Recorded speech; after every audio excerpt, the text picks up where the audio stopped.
So hi all, this is Rahul here. Welcome to my YouTube channel. And from today onwards, we will discuss about the basic and the most asked interview questions based on Python language. And it will be very useful. The series will be very useful for those persons who are going to attend the interview for as a Python developer role, or it will also help in the data scientist role as well. Since in the data scientist role or in the machine learning role, where they usually ask the basic programmings uh, and the data structures with the help of Python language. So here I'm starting a daily series and will provide almost 5 to 6 programs based wholly on Python and with the total explanation of the code written and explained very well in the video. So yeah, so since it's the day one, I'm starting with the first day, and here I'm starting with the very basic things which are involved when we are dealing with Python language. So yes, so this is my, as you can see in the screen, this is my Jupyter notebook. You can go once you install Anaconda. Uh, Anaconda is just a framework through which we can launch the Jupyter notebook. There are other notebooks also available uh, in the Anaconda framework, and with the help of Anaconda, we can run using Jupyter notebook. We can run the Python code, and we can play around with the Python programming language with the help of Jupyter notebook. Yeah. So starting with the first program, I have just written. This is actually in Python, the comments which we usually deal with is through hashtag. And so I have written, okay, that what's in the comment. I am using this line of code to print the sentence with some default indentation. So as you can see, here I have used use of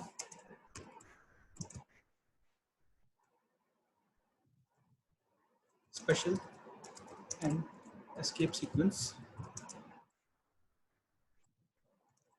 characters.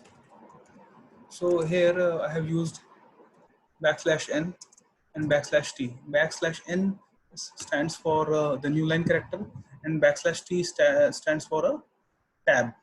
Usually, when you give a tab space, when you press a tab, so it will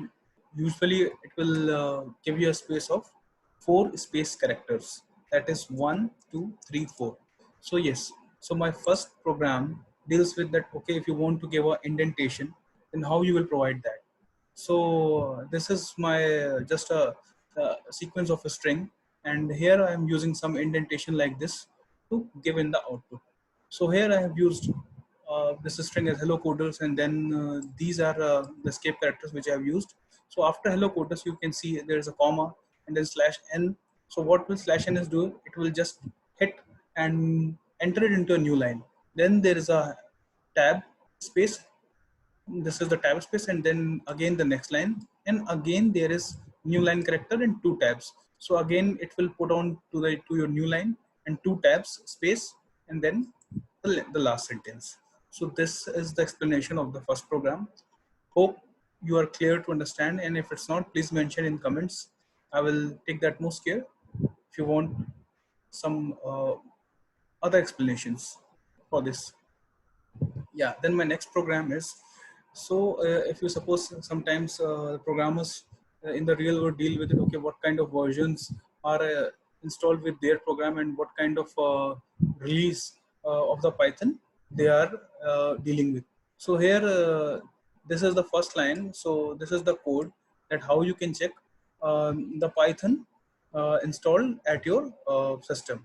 So this is import sys.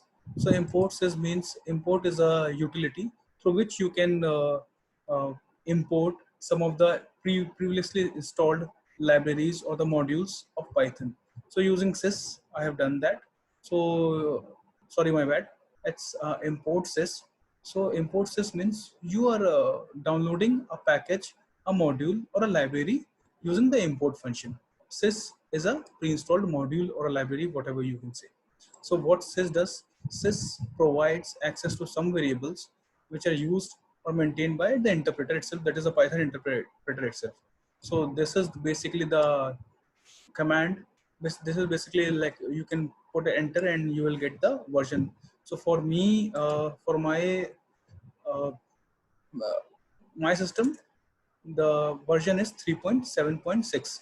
This is the Python version. And if you want to print, if you want to see that, okay, just the version itself, then it will be like this. See, so Python 3.7.6 is my latest version, which is installed at my system.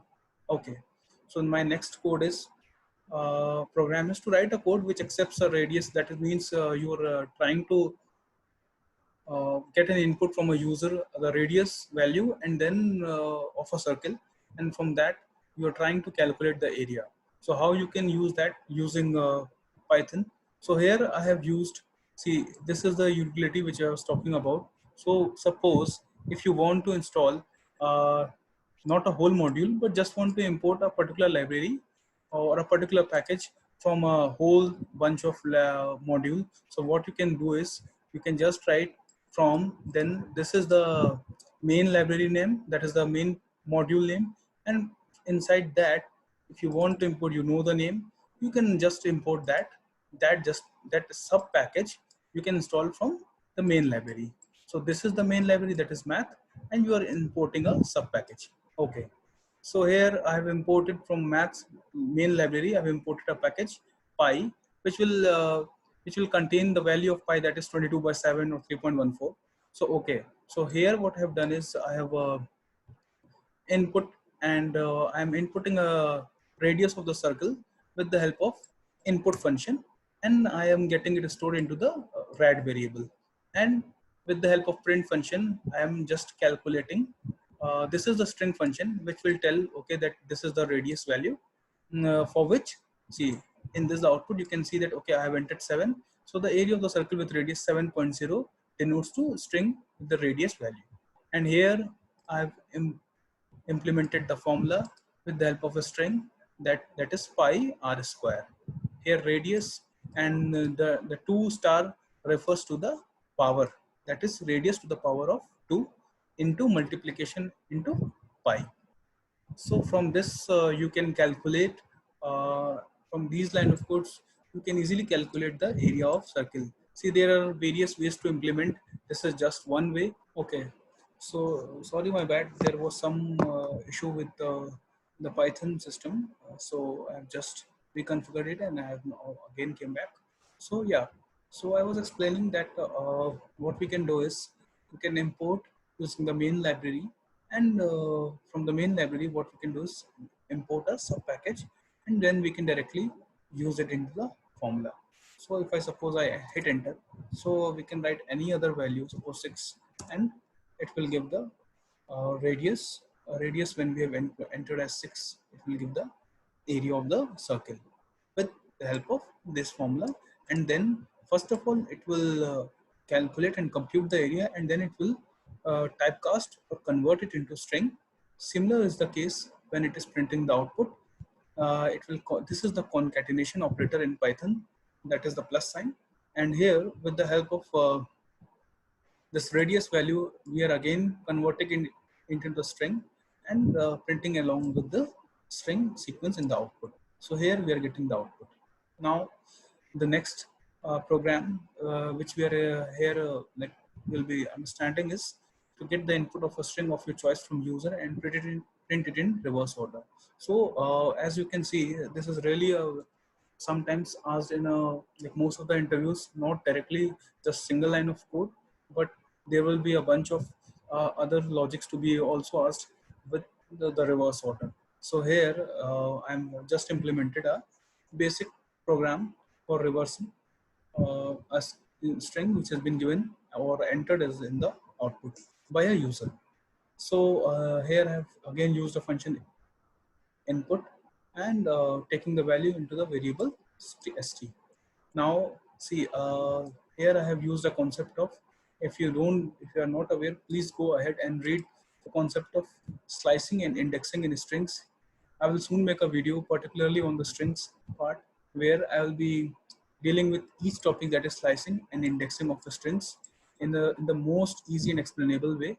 So here, what I've done is, this is basically, I have used, where I've used slicing, indexing for reversing the string. So here, suppose if you're hitting enter, so if I suppose enter Rahul, so it will just reverse the order and it will print it in the reverse order. Why? Because say a string, if I explain you right here, so a string takes the sequence of words like zero. If if I print zero, it will just give me the R letter. And if I suppose write it as -1, then it will give me the last letter.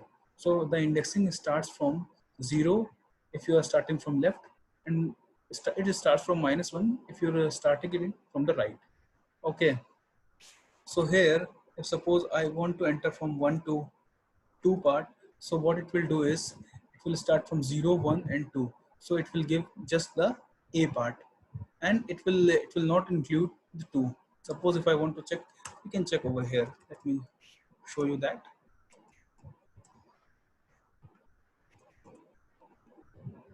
And I am commenting this part, so you can have a better view. Okay. Rahul. So yes, see, so it is not including the second position, it is just only giving me the first position of the string. So 0, 1. So A letter has been given and provided as the output. So now we will deal with the last program, that is, it is accepting a sequence from a user. Okay, it can be any random sequence from a user, and then what we will do is, we will generate a list out of that input which has been provided by the user. So here, with the help of input function, I am writing and asking the user for giving the sequence, storing it in the variable list, that is LST. And now here I have used to create a new variable, as you can say, or a list, where I'm splitting the values, I'm splitting the sequence based on space over here. Based on the space over here, which I have given a method, a type by which the inputs will be identified and it will separate the words from different words. Okay, so a split method is the method which we can use for getting the splitting the values with one another. So you can write here space or comma or colon. Anything can be given as a value separator from one word to another word. And here I'm storing those split variables, split sequences into a different and a new list, and I am printing the list over here. So this will possibly generate from the given and the entered sequence, and it will convert and provide me a list out of that. So see, I will again run and will show you how it is running. So if I suppose enter Rahul, then 3.4, then floater, then int, and then suppose 4.6. So see, I have given the space over here, and then it will, what it will do is, it will provide me a list out of that with the value separated by space. So this, after Rahul, I had given space, then 3.4, then this is the other uh, value in my list, then floater, then int, and then see all the values are present over here. So I hope you enjoyed the explanation, and please hit like, share, and subscribe my channel for more such content. Happy learning.